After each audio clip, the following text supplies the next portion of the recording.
जैसे पाकिस्तान अफेयर का जो सिलेबस है वो आप ऐसा लगता है कि पहला फेज़ जो है पाकिस्तान स्टडी से डील करता है, जिसमें हम ये समझें कि कायद आज़म के बारे में, इलामा इकबाल के बारे में, शाह वलीउल्लाह के बारे में, आइडियोलॉजी ऑफ पाकिस्तान के बारे में, ये टॉपिक्स आप बचपन से पढ़ रहे होते हैं। मगर जब आप कॉलेज से यूनिवर्सिटी तक आते हो, यूनिवर्सिटी के बाद सीएसएस की तैयारी शुरू कर रहे होते हो, आपको इसके मुख्तलिफ वर्सटाइल एंगल से पढ़ना पड़ता है। आपको आइडियोलॉजी पाकिस्तान की इस तरह आनी चाहिए जैसे कि आप उसको कंपेयर कर सकें मॉडर्न दौर को ओल्ड दौर के साथ, और आप ये भी बताएं कि हम आज क्यों तबाह और बर्बाद हो रहे हैं, किस तरह हमने पुरानी आइडियोलॉजी को छोड़ दिया और नई आइडियोलॉजी पे हम बेस कर रहे हैं। हमें पाकिस्तान की आइडियोलॉजी भी उसी टॉपिक्स में है। इसी तरह फिर हमारे पाकिस्तान अफेयर के सिलेबस में नेचुरल रिसोर्स की बात भी की गई है। तो नेचुरल रिसोर्स पढ़ने के लिए आपको फिर दोबारा न्यूज़पेपर और अच्छे बुक्स पढ़ने पड़ेंगे।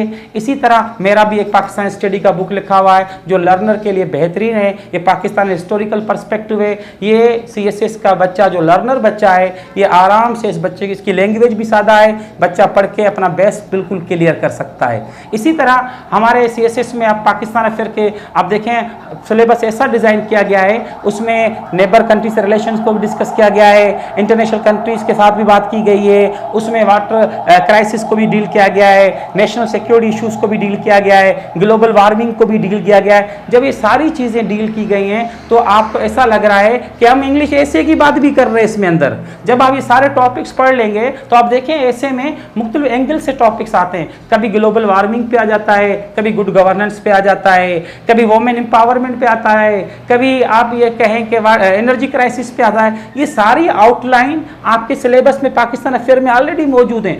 फिर आप इनको अगर हर एंगल से पढ़ेंगे तो आपके ऐसे की तैयारी भी हो गई और आपके पाकिस्तान अफेयर की तैयारी भी हो गई। इसी तरह करंट अफेयर का हमारा पाकिस्तान अफेयर का करंट अफेयर का जो सीएसएस का सिलेबस है वो भी बेहतरीन सिलेबस है। उसमें ऐसा लग रहा होता है जब हम न्यूज़पेपर पढ़ रहे होते हैं या हम मुख्तलिफ आर्टिकल्स पढ़ रहे होते हैं, रिसर्च आर्टिकल पढ़ने की आदत आप अपने अंदर डालो। बच्चों में एक बड़ा मसला ये भी है कि वो रिसर्च आर्टिकल नहीं पढ़ रहे होते, मुख्तलिफ स्कॉलर्स के रिसर्च आर्टिकल लिखे, मेरे खुद के 15 आर्टिकल लिखे हुए हैं पॉलिटिकल साइंस पे और पाकिस्तान के इश्यूज पे, और इस तरह कई और राइटर्स के लिखे होंगे। आप वो रिसर्च आर्टिकल में बहुत सारा मटेरियल होता है, बहुत सारे रेफरेंस होते हैं, बहुत सारी कोटेशंस होती हैं, बहुत सारे एग्जांपल्स होते हैं। जब बच्चा वो सारे पढ़ रहा होता है तो बच्चे की इतना इक्विप्ड हो जाता है, वेल डिजाइन हो जाता है, स्किल्ड हो जाता है कि करंट अफेयर के सब्जेक्ट को भी डील कर रहा होता है। इसी तरह इंग्लिश एसे का सब्जेक्ट भी क्लियर किया जा रहा होता है। इंग्लिश एसे में आप ग्रामर के पोर्शन को इंप्रूव करें, बाकी सारे मटेरियल तो आपका ऑलरेडी सब्जेक्ट से इंप्रूव हो रहा है। आप करंट अफेयर से इंप्रूव कर रहे हैं, पाकिस्तान अफेयर से इंप्रूव कर रहे हैं, इंग्लिश इकबार से इंप्रूव कर रहे हैं, आर्टिकल से इंप्रूव कर रहे हैं। पॉलिटिकल साइंस का जो सेकंड पोर्शन है आप उसमें भी देखें आपके इंटरनेशनल रिलेशंस को डील कर रहे हैं। जेंडर स्टडी से आप करंट ऐसे भी डील कर रहे हैं, जेंडर स्टडी भी क्लियर कर रहा है। ये वो जनरल सब्जेक्ट्स हैं जिनसे आपका ऐसे भी क्लियर हो रहा है, प्लस आपकी स्किल्स भी डेवलप हो रही है। पर आपको एक काम करना पड़ेगा, आपको पहले फेस में हार्ड वर्किंग करनी पड़ेगी, आपको स्मॉल और शॉर्ट और कहेंगे लॉन्ग नोट्स बनाने पड़ेंगे। फिर उसके बाद उन नोट्स को इम्प्रूव करने के लिए दोबारा एक दफ़ा रिवीजन सिलेबस की मारनी पड़ेगी, और इस तरह आप सब्जेक्ट पे अथॉरिटी ले आएंगे और आपका बेहतरीन सब्जेक्ट हो जाएगा और आप जो है सीएसएस क्लियर करने की तरफ निकल जाएंगे।